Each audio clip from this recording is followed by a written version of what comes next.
Dans cette vidéo, je vais passer en revue les documents qui ont été saisis par la police chez Michael Jackson à Neverland lors de perquisitions ayant eu lieu en 1993 et 2003. Ces documents ont ensuite été utilisés par l'accusation lors du procès contre Michael Jackson en 2005. Dans mes vidéos précédentes, j'ai effectué un résumé du procès ayant eu lieu contre Michael Jackson jour après jour, en m'appuyant sur la retranscription du procès venant du tribunal de Santa Maria en Californie. Les informations données dans cette vidéo sur les documents saisis viennent également de la retranscription du procès. Cette vidéo est aussi l'occasion de mettre fin à certaines rumeurs fausses qui peuvent circuler dans certains médias ou sur les réseaux sociaux à ce sujet. Visiblement, la police a cherché à saisir des documents montrant des images de nudité, de sexualité ou des images d'enfants, même dans des livres d'art ou magazines. La police a donc saisi des documents qui sont en vente de manière tout à fait légale et Michael Jackson n'a jamais été inculpé pour possession de documents illégaux ou pédopornographiques. Pour commencer, parlons de 3 livres saisis à Neverland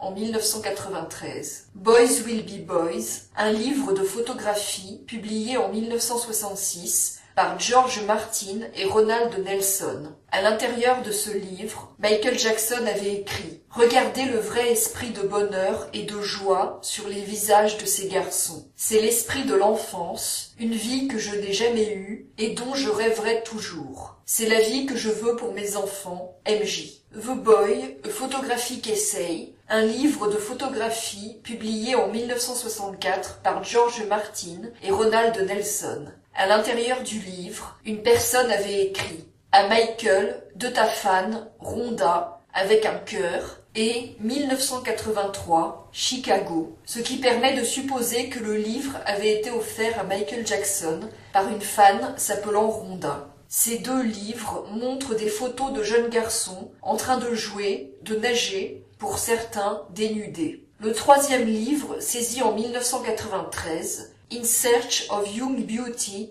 A Venture into Photographic Art, a été publié en 1964 par Charles Dubois Hodge. Il montre des photos d'enfants, garçons et filles, pour certains dénudés. Ces 3 livres font partie des livres de la Bibliothèque du Congrès aux États-Unis. Passons maintenant aux livres de photographie saisis par la police en 2003. Kankov, Photo of Sydney Men, publié en 2001 par Rod McRae, un livre avec des photos artistiques d'hommes adultes, pour certains dénudés. L'auteur est un photographe renommé. Scène d'intérieur, publié par Alexandre Dupuis en 2000, un livre avec des photos de femmes adultes dénudées. Dress Up, Play Acts and Fantasies of Childhood, publié en 1978 par Star Okenga, une photographe renommée. Le livre montre des photographies en noir et blanc d'enfants se déguisant. The Art of Dave Nestler, Wicked Intentions, publié en 2002 par Dave Nestler,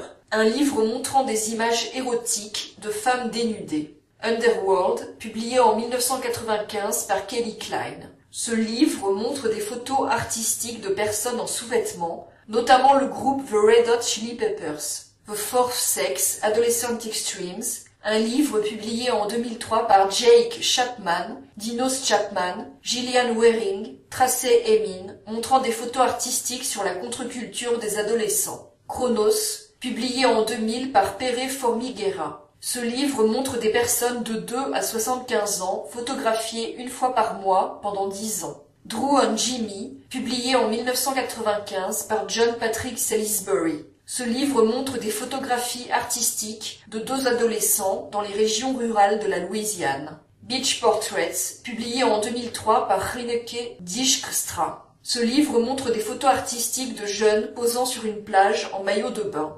Pushy, publié en 2002 par Mayumi Lake. Ce livre montre des photos d'aisselles humaines pouvant donner l'impression que ce sont des organes génitaux. The Genoids, Genetically Manipulated, publié en 2001 par Sorayama Hajime, un livre montrant des images érotiques de femmes cyborgs. Bidgood, publié en 1999 par James Bidgood et Bruce Benderson. Ce livre sur l'œuvre du photographe James Bidgood montre des photos artistiques d'hommes dénudés. Tom Mesereau, l'avocat de Michael Jackson, a mentionné pendant le procès de 2005 que l'éditeur Taschen avait cherché à travailler avec la famille Jackson et avait envoyé ce livre à Michael Jackson.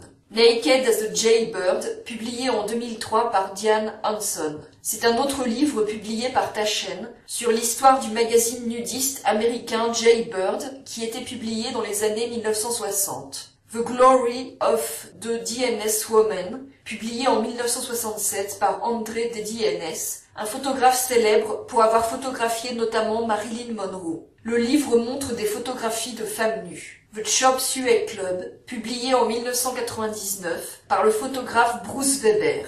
Ce livre montre des photos artistiques d'un jeune homme. Bruce Weber avait travaillé avec Michael Jackson dans les années 1970, quand il était encore membre des Jackson 5, et de nouveau en 2007. Pendant le procès, la défense a mentionné que Bruce Weber avait envoyé de lui-même ce livre à Michael Jackson. The Christie Report, Exploring the Outer Edges of a Sexual Experience, publié en 2002 par John Quinn. Ce livre publié par Taschen est consacré à l'histoire de la pornographie hétérosexuelle et comprend des photos hétérosexuelles adultes à partir des années 1940. Robert Maxwell Photographs, publié en 2000 par Robert Maxwell et Geneviève Field. Ce livre de photos de Robert Maxwell comprend des photos de nudité. La défense a mentionné pendant le procès de 2005 que Robert Maxwell est un ami personnel de la famille Jackson. Ce livre est à la bibliothèque du Congrès des États-Unis. Bob and Rod, publié en 1994 par Tom Bianchi. Ce livre montre des photos artistiques et dénudées de Bob Paris et Rod Jackson, un couple gay célèbre aux États-Unis pour avoir été l'un des premiers couples gays mariés. Le livre est à la bibliothèque du Congrès des États-Unis. Before the End of Man, publié en 1972 par Roy Dean. Ce livre montre des photos artistiques d'hommes nus. Il est à la bibliothèque du Congrès des États-Unis. Taormina, publié en 1998 par Wilhelm von Gloden. Ce livre montre des photos artistiques d'hommes, souvent dénudés. Les photos sont des photos anciennes de la fin du XIXe siècle. The Golden Age of Neglect, publié en 2003 par Ed Templeton, un livre de photographie artistique sur la culture des jeunes et la jeunesse négligée. Room to Play, publié en 2002 par Simen Johan, un livre de photographie artistique surréaliste d'enfants. Ce livre est à la bibliothèque du Congrès aux États-Unis. The Sexual Study of Man, publié en 1970 par Larry Stevens. Ce livre montre des images de sexualité entre hommes adultes. Le procureur Ron Zonen s'est particulièrement focalisé sur ce livre pendant sa plaidoirie à la fin du procès de 2005, en voulant suggérer que Michael Jackson aurait eu ce livre dans une boîte en carton parmi de nombreux autres livres parce qu'il était prétendument homosexuel. En revanche, la collection de magazines pornographiques pour hommes hétérosexuels que Michael Jackson conservait dans sa chambre n'était pas supposée être révélatrice de sa sexualité, du moins d'après la théorie de l'accusation. La plupart de ces livres ont été trouvés par la police dans la bibliothèque ou dans de grandes boîtes en carton parmi des centaines d'autres livres. Comme vous pouvez le constater, ce sont des livres de photographie artistique qui n'ont rien d'illégal. Les photos qui suivent montrent où ces livres ont été trouvés. Cette photo, prise au rez-de-chaussée de la chambre de Michael Jackson, montre une pile de boîtes contenant des livres. Cette photo, prise à l'étage de la chambre, montre d'autres piles de livres. Cette photo, prise dans une salle de bain de la chambre, montre que Michael Jackson utilisait la pièce pour entreposer notamment des livres. Maintenant, remettons ces livres de photos dans leur contexte. D'après les personnes qui le connaissaient, Michael Jackson aimait particulièrement les livres et achetait de grandes quantités de livres. Deux gardes du corps ayant travaillé pour lui, Bill Whitefield et Javon Baird, ont publié un livre de témoignages en 2014, Remember the Time, Protecting Michael Jackson in His Final Days. Ils y parlent notamment des achats compulsifs de livres effectués par Michael Jackson. C'est comme ça qu'il occupait toutes ses heures pour lui-même. Les livres. Il lisait tout ce qui pouvait tomber sous sa main. Histoire, science, art. Il y avait tellement de voyages à Barnes & Noble. C'était presque quelque chose d'hebdomadaire. Il allait dans les librairies et laissait tomber $5000 comme s'il achetait un paquet de chewing-gum. À un moment donné, il a acheté une librairie. Je parle d'une librairie entière. Il l'a payée comptant. C'était sur le chemin de son retour de Tokyo, pendant ces quelques jours qu'il a passés à Los Angeles. Il est allé visiter cette librairie d'occasion. Il y avait beaucoup de livres rares, de bibliothèques personnelles de personnes très célèbres, des stars d'Hollywood. C'étaient des livres que Humphrey Bogart avait signés, des livres qu'Ingrid Bergman avait signés. Il a demandé au propriétaire combien il lui faudrait pour acheter tous ces livres. Le propriétaire ne l'a pas pris au sérieux. Il a donc fait une offre de $100 000.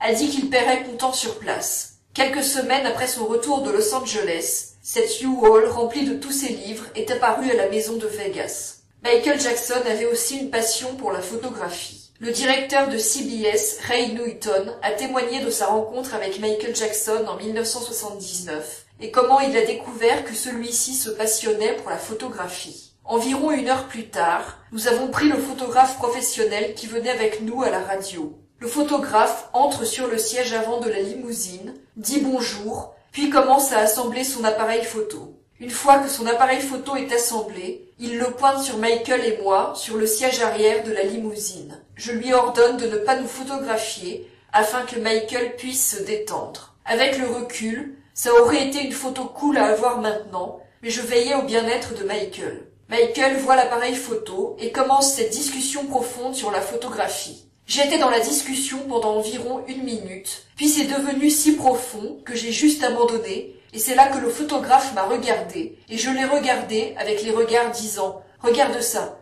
Michael Jackson est dans la conversation photographique jusqu'au cou.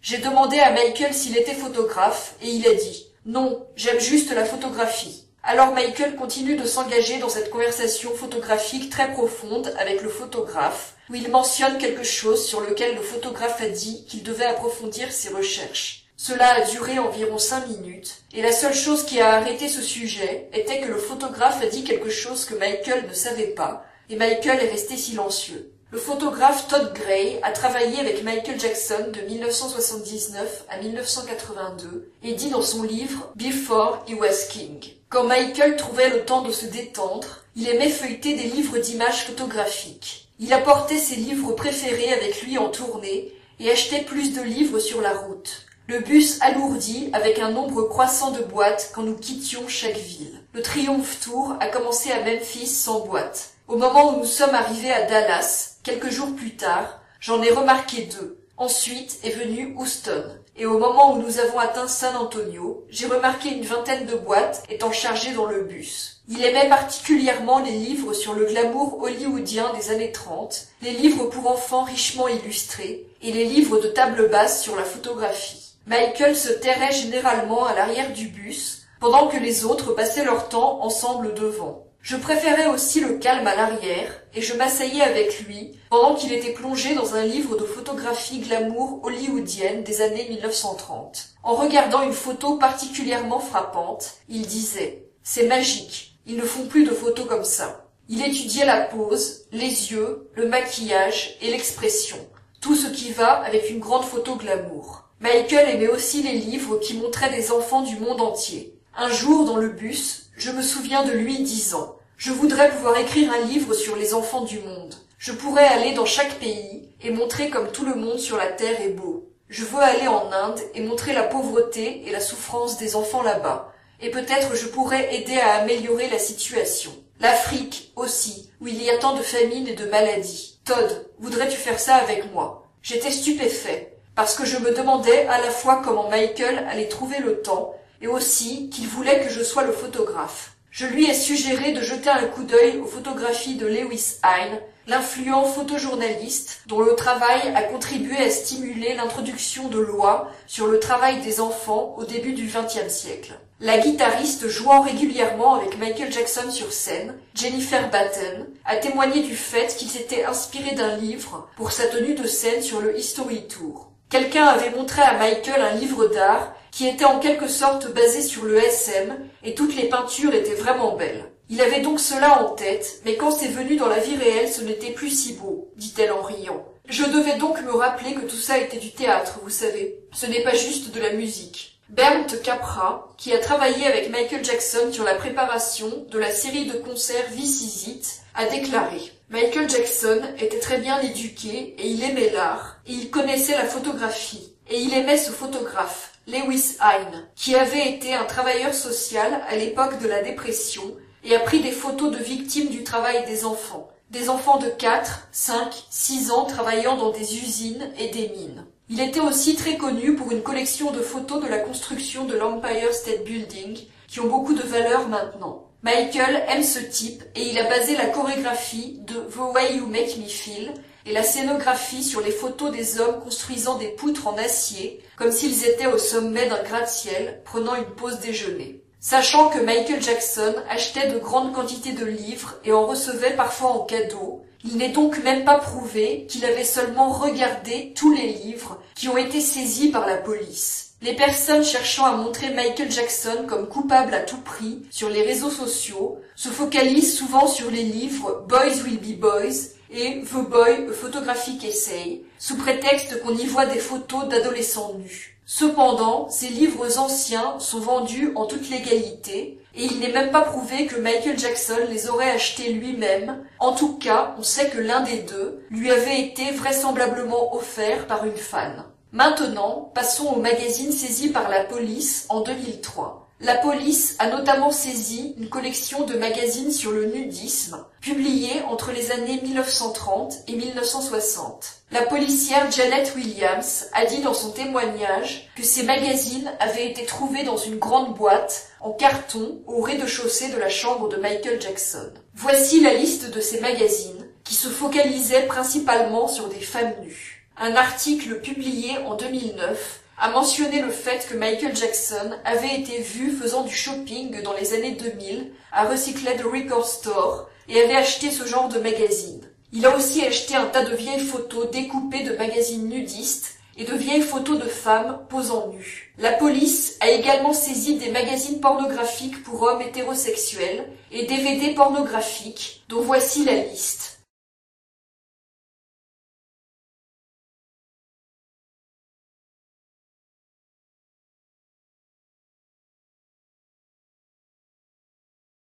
Elle a également saisi 2 articles consacrés au point G. Ces magazines ont été trouvés dans la table de nuit de Michael Jackson, dans une boîte près de son lit et dans une valise dans un placard de sa chambre. D'autres ont été trouvés dans une armoire dans la salle de bain et dans la salle de bain principale. Des empreintes de Michael Jackson ont été trouvées sur certains de ces magazines. Dans sa déclaration préliminaire, son avocat Tom Mesereau a confirmé que les magazines étaient ceux de Michael Jackson. Le procureur vous a dit qu'il y avait des magazines de type pornographique et des documents sexuellement explicites dans la maison de Monsieur Jackson, et il y en avait. Monsieur Jackson va admettre librement qu'il lit des magazines pornographiques de temps en temps. Et ce qu'il fait est qu'il envoie quelqu'un au marché local, et ils prennent Playboy, et ils prennent Hustler, et il les a lus de temps en temps. Il nie absolument les montrer aux enfants. Lors de la perquisition de 2003, la police a également confisqué 16 ordinateurs de Neverland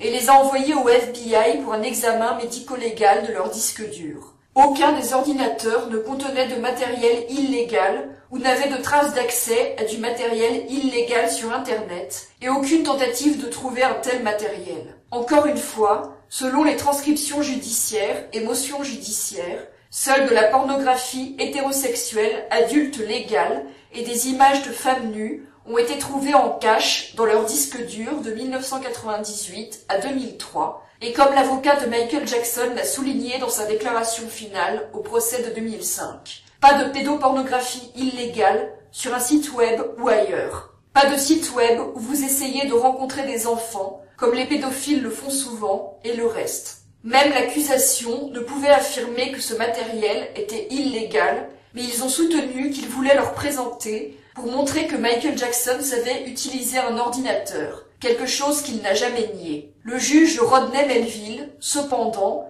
a jugé que ce matériel n'était pas pertinent et n'a pas permis à l'accusation de se référer à cette preuve devant la cour. À présent, parlons des fausses rumeurs qui circulent sur les documents ayant été pris chez Michael Jackson à Neverland. Vous avez peut-être vu passer des articles sur Internet ou des personnes affirmant sur les réseaux sociaux que des documents illégaux, pédopornographiques, auraient été trouvés chez Michael Jackson. Le problème, c'est que ces déclarations ne s'appuient pas sur les documents judiciaires venant du tribunal ou les documents de la police, mais sur un article publié par Radar Online, un tabloïd diffusé sur Internet. En 2013, après avoir défendu Michael Jackson pendant des années, et après avoir témoigné en sa faveur lors du procès de 2005, Wade Robson a changé totalement de discours en affirmant qu'il aurait été agressé par Michael Jackson pendant des années. Il a été rejoint ensuite dans ses accusations par Jimmy Safechuck, qui avait également connu Michael Jackson et avait d'abord affirmé que celui-ci ne l'avait jamais agressé. Après que ces accusations ont été rendues publiques, des tabloïds comme Radar Online ont publié des articles sensationnalistes prétendant des années après les perquisitions qu'on aurait retrouvé des documents sordides chez Michael Jackson, et ce, alors que ces articles sont contredits par les documents officiels. Ces pseudo-informations ont ensuite été reprises sans discernement par des médias se voulant sérieux, prenant Radar Online comme source, sans prendre la peine de vérifier les documents judiciaires ou les documents mis en ligne sur le site du FBI concernant Michael Jackson. Bizarrement, les journalistes reprenant ces histoires de tabloïds n'ont pas eu l'air de se demander pourquoi ces articles paraissaient des années après les perquisitions, ni pourquoi Michael Jackson n'avait jamais été inculpé pour possession de documents illégaux ou pédopornographiques. Par ailleurs, l'article de Radar Online comprenait des photos de documents qui n'avaient jamais été retrouvés chez Michael Jackson. Par exemple, une photo créée en 2008 et diffusée en 2010, au point que l'artiste ayant pris la photo a posté un message sur Instagram pour faire remarquer que c'était impossible. Dans un article publié par le magazine People, une source du bureau des shérifs de Santa Barbara a affirmé que certaines des photos diffusées par Radar Online avaient en fait été obtenues sur Internet. Le procureur Ron Zonen a confirmé dans cet article qu'aucune pédopornographie n'avait été trouvée chez Michael Jackson. Je rappelle que Ron Zonen était l'un des procureurs qui voulait faire condamner Michael Jackson pendant le procès contre lui en 2005. L'idée que Michael Jackson aurait pu posséder des documents illégaux et ne jamais être inculpé pour ça paraît d'autant plus improbable quand on connaît les détails du procès contre lui. La vérité, c'est que l'accusation s'est focalisée particulièrement sur les documents qui avaient été pris. Par exemple, en diffusant sur grand écran dans le tribunal les images des magazines pornographiques que Michael Jackson avait dans sa chambre. Les procureurs ont même insisté lourdement sur le fait que Michael Jackson avait de simples statuettes sexualisées de femmes dans son bureau, comme si c'était un crime. Il est évident que si Michael Jackson avait eu des documents illégaux chez lui, les procureurs auraient utilisé ces documents comme preuve contre lui. La vérité, c'est que rien d'illégal ou pédopornographique n'a été saisi chez Michael Jackson, mais différents médias continuent à relayer des rumeurs fausses de tabloïds, comme si elles étaient des informations avérées, au lieu de s'appuyer sur les documents officiels. Dans une prochaine vidéo, je parlerai du dossier du FBI qui a été mis en ligne sur le site du FBI concernant Michael Jackson afin de couper court à d'autres rumeurs fausses. Je précise que cette vidéo a pu être faite grâce au travail qui avait été effectué au préalable par Julia Berkowitz, que je remercie particulièrement.